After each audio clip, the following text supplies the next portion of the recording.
I think Fox News is going to think twice before it puts Pete Buttigieg back on their show. Check this out, and then we'll take it on the other side.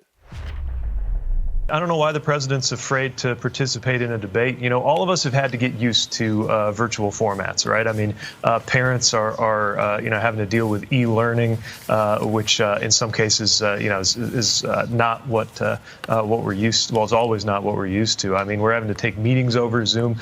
It's not something I think most of us enjoy, but it's a safety measure. And I think part of why the U.S. is falling behind, is badly behind the rest of the developed world on dealing with the pandemic is because every time there's been a choice between doing something in a way that's more safe or less safe, this president seems to push for less safe. I think it's also probably a reflection of the weakness of his campaign.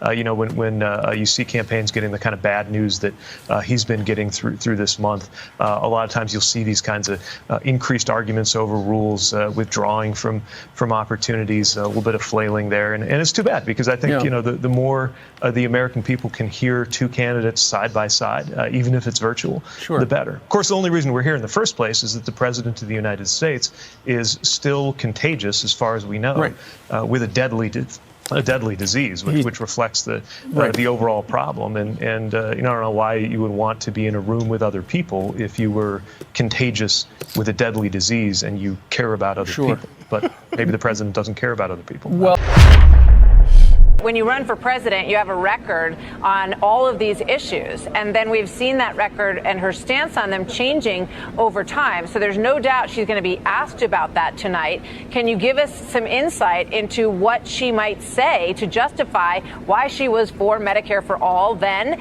and is not for it now, for example? Well, there's a classic parlor game of trying to find a little bit of daylight between running mates. And if people want to play that game, we could look into why an evangelical Christian like Mike Pence wants to be on a ticket with the president caught with a porn star, or how he feels about the immigration policy that he called unconstitutional before he decided to team up with Donald Trump. If folks want to play that game, we could do it all night. But I think what most Americans want to hear about is, are our families going to be better protected than they have been by this president who's failed to secure America in the face of one of the most dangerous things ever to happen to our country? Pause. Listen, they just got stunned. I mean, Pete Buttigieg is our Mike Pence. Slice with a nice tone. Cut one up with a nice tone. But I'm so civil in the way I am destroying you with the truth.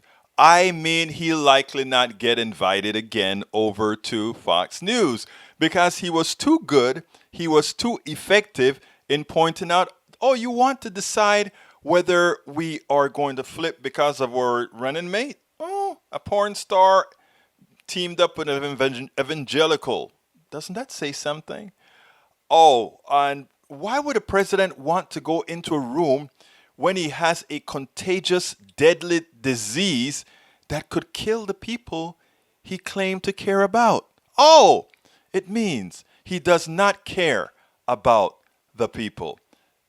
Pete Buttigieg, A+, brother. We spend a lot of time deconstructing the news, trying to parse it into a form that everybody can understand. We try to find those little nitpicks where it flies above the fray, etc.